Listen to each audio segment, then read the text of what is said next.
Hello, I am Division Chief Jason Stroud with the City of Virginia Beach Department of Emergency Medical Services.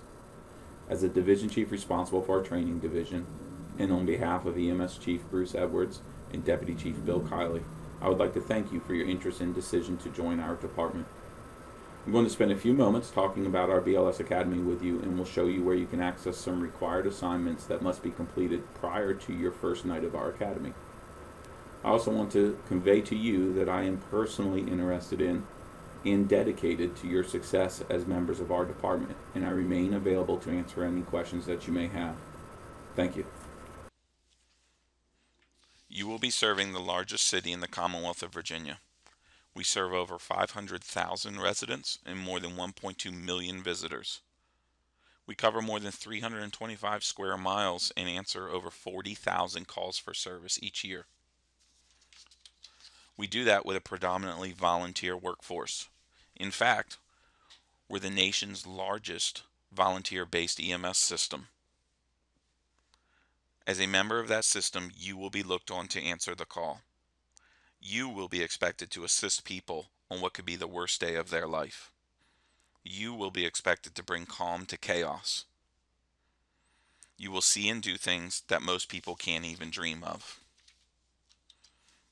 Together, we serve in a system with a proud heritage and history, and we don't take that lightly.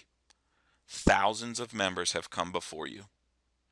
We will not let them down and will not diminish all that they've worked for. Our goal is to ensure that you meet minimum competencies to become emergency medical technicians in the Commonwealth of Virginia. Our goal is to get you up on that stage at graduation. But I assure you, it will not be easy.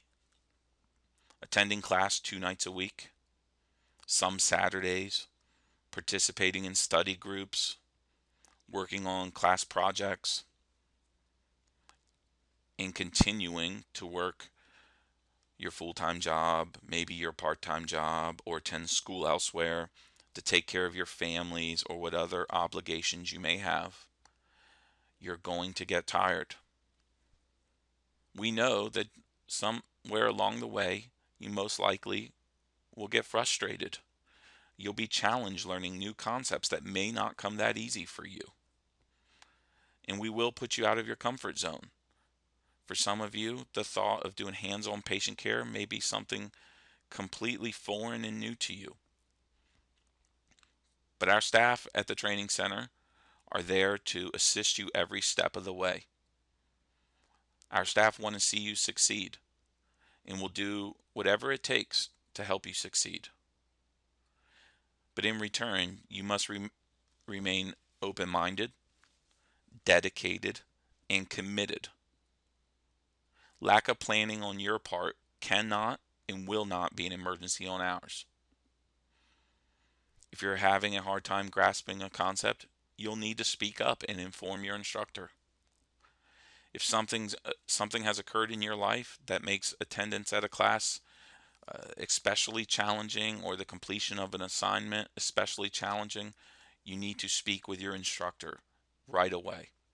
Again, we'll do what's needed. But in return, we need that dedication, that commitment, and open communication from you. You will be treated with respect and dignity. Not only will you be treated with respect and dignity, but we expect that you will treat the staff with respect and dignity as well. We also expect that you'll treat your classmates with respect and dignity at all times as well. Again, my staff and I will do all that we possibly can to help you succeed, but it will require a tremendous amount of hard work on your part. While it will be challenging, at times it may be hard, there will be plenty of opportunities for you to have fun, for you to smile and laugh and develop some close bonds and friendships with your classmates.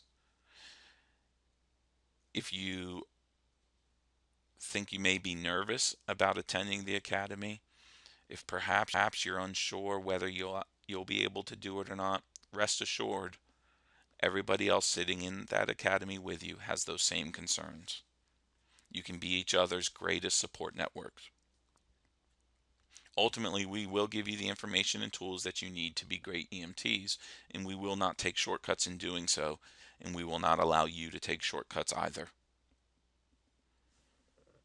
We will uphold the highest standards of academic integrity, and ultimately, we will not approve you for graduation until we feel that you could take care of our own family members. I look forward to meeting each one of you. I look forward to working with you, and welcome aboard. Now I'm going to spend a few moments showing you where you can access some pre-academy assignments that we will need you to complete prior to the first night of class. When you have some time, I'd like you to visit www.vbems.com. When you do so, take some time to explore our site. On our website, you can find our departmental policies and procedures. You can find just some general information about the department. You could read some archived issues of our newsletters, see the latest announcements and events. And it's a good way to get to know us a little bit better. More specifically, I'd like you to go to the tab that states New Volunteers and scroll down to Initial Online Training. Prior to the first night of your academy, there's several courses that you'll need to complete online and complete a post-course exam and print off for some classes it'll give you a certificate that you'll actually get emailed. After you successfully complete the exam, I'll need you to print that and bring it with you. For the initial OSHA exam, it's simply submit the exam to an email address, and that'll fulfill the requirement. So the classes that you'll need to complete prior to the first night of your academy. First one is the initial OSHA class. This is your initial bloodborne pathogen training for entering healthcare.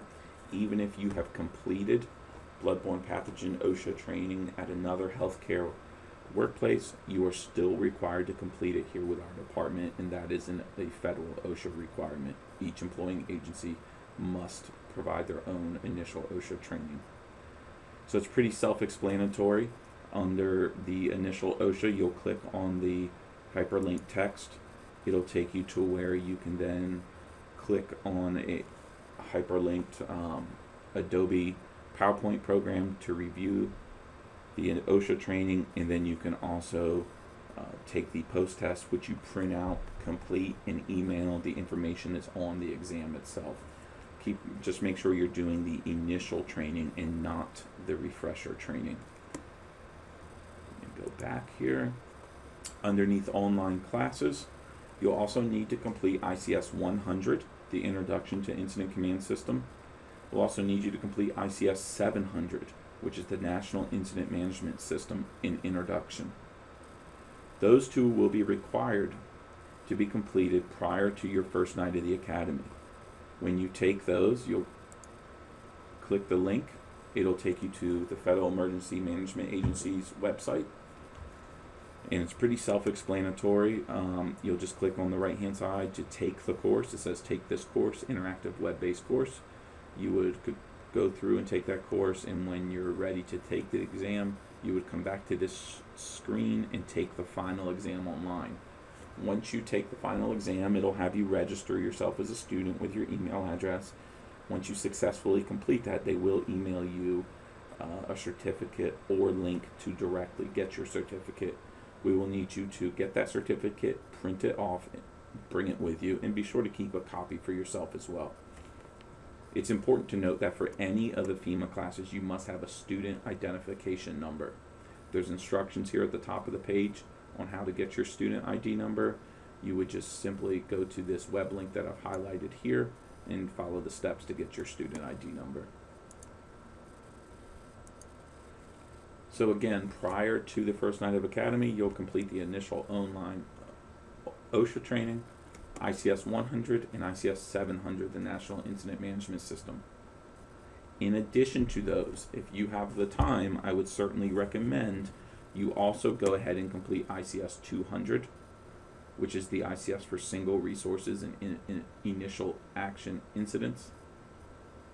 The ICS 800, which is the National Response Framework. and the WMD Terrorism Awareness Program.